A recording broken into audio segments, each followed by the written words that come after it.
Booking a bike for a StagesStudio class is simple and intuitive in Stages Cloud. The user or member will have visibility of all the upcoming classes at their given location.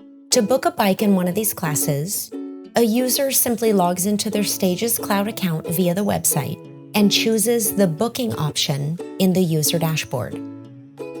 By clicking on Book Now, the upcoming classes at their location will populate the screen. Once they've chosen their class, by simply clicking Book Now, they'll be shown the bike map of their cycle studio.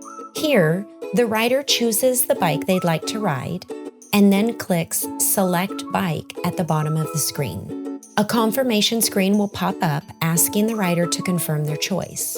Once Confirm Booking is clicked, that class and bike reservation are confirmed and appears on that user's booking page. When the class starts, their username will show up on the bike gauge that they booked, and they are ready to have a personalized experience, after which they'll receive a post-workout email with the details of their ride.